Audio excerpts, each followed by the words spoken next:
place to protect cultural and religious practices and freedoms of the American Indian. I'd like to talk a little bit about ethics and sort of the lack thereof today. Ethics was once the queen of sciences, human sciences, and it was intended to integrate knowledge because, as someone very great, Plato, once said, that knowledge without values and orientation is valueless. I think science has lost that perspective, and I'd like to see it restored because I think there is a role for both law and ethics in how science relates to indigenous peoples. And I'd like to bring up some of the laws, examples, suggestions on how that can be better realized and can be an appropriate balance and accommodation. If you look at this idea that the only relevant thing to discuss is who has the power and who doesn't, that reflects this sort of ethics-free zone that gave birth to the Indian people and reservations. You look back, why are Indians allowed to talk today about these issues of indigenous knowledge, cultural freedoms, religious rights, when they weren't allowed back in the day when they were prosecuted for doing so under federal law in court of Indian offenses until the days of the Collier and IRA. And there's also a related topic. The purpose of teaching ethics was to teach virtue, both at a personal level and at a societal level. Much of this scholarship in law academia is about the death of virtue, and various commentators say it was killed off in different parts of human history. It was killed off at Wounded Knee. Virtue died with millions of young men in the field of Flanders. Virtue died with the flash of the atomic bombs over Nagasaki and Hiroshima. Virtue died in the rice paddies of Vietnam. So today, lawyers are not really respected. They talk about the role of ethics, the role of virtue, because we live, as a great thinker said, in a post-virtue society. We lived in a post-ethics society after Watergate. You can't trust your president. Whom can you trust?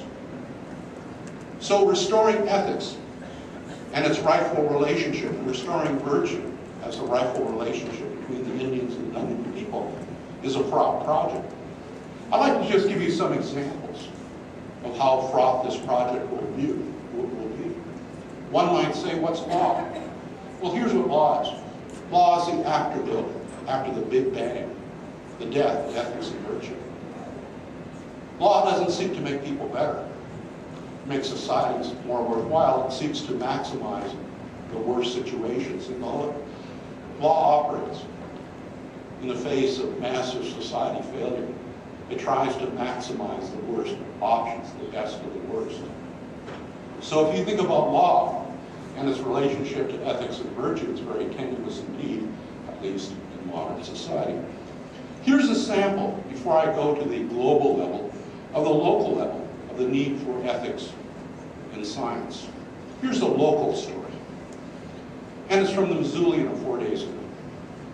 Scientists tested sludge in poor black neighborhoods.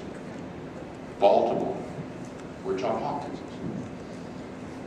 Scientists, using federal grants, spread fertilizer made from human and industrial waste on yards in poor black neighborhoods to test whether it might protect children from lead poisoning in the soil.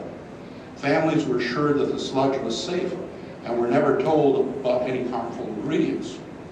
9 low-income families in Baltimore row houses agreed to let researchers till the sewage sludge into their yards and plant new grass. In exchange, they were given food coupons, as well as free lawns, as part of a study published in 2005 funded by HUD, Housing and Urban Development.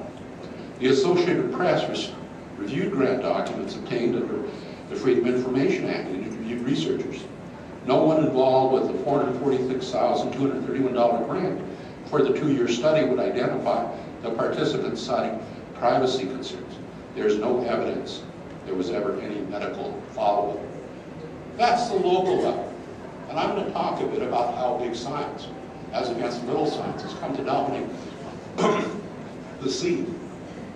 I'd like to talk about the global level the struggle for reintroducing, in addition to legal relationships and protocols, a role of ethics, a role of virtue in the relationship between non-Indigenous and Indigenous people. Here's an estimation from one of the leading cultural resource thinkers. In the next 50 years, it is estimated that we will lose forever thousands of the remaining human languages in the world, as well as the cultural knowledges that these languages embody. The peoples who speak these languages are under threat. Their livelihoods are imperiled as they are displaced from their ancestral lands by mining, timber companies, modern agriculture, and pushed into urban economies that cannot support them. Think of relocation that many of my family members went through in the 50s in Indian country. The biological diversity they nourish precisely through their distinctive cultural knowledges of local ecologies. The environmental metaphor that James Boyle suggests we adopt when considering the politics of protecting the informational commons is apt. But it's important to remember that the concept of ecology is not simply one of the relationships between parts of a natural world or among social actors, but also acknowledges cosmologies that link people and environments with their ancestors, spirits, obligations to future generations. Legal scholars may believe that the First Amendment freedoms are the ideal embodiment of liberty for human imagination, but other peoples occupy other relationships to cultural forms: trust, secrecy, respect for the sacred, social institutional forms such as initiation, ritual regard, obligation to ancestors, descendants, and ethics of care with regard to spirits and non-human living things. The cultural survival of peoples, another recognized human right, will require that our authorial appropriations do not involve depredations or desecrations. Certain takings of cultural goods do create harms to peoples for whom cultural forms are more tightly interwoven with their existence and subsistence.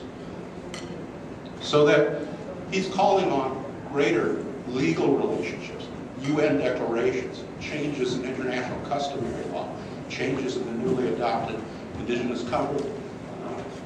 But I have to say, being a lawyer, working with Indian country for as long as I have, legal protections of those rights are very new and very thin and new. I'd like to tell you a little bit about what the law is, and to tell you how that's simply a framework, a basis on which the ethical and the virtuous has to be built. That's sort of a foregone conclusion. So if you ever tell my fellow lawyers I'm talking about virtue and ethics, they'd stone me or worse. So let's take a look at this idea that the Indigenous people have something to say about ethics, about science, about their own knowledge.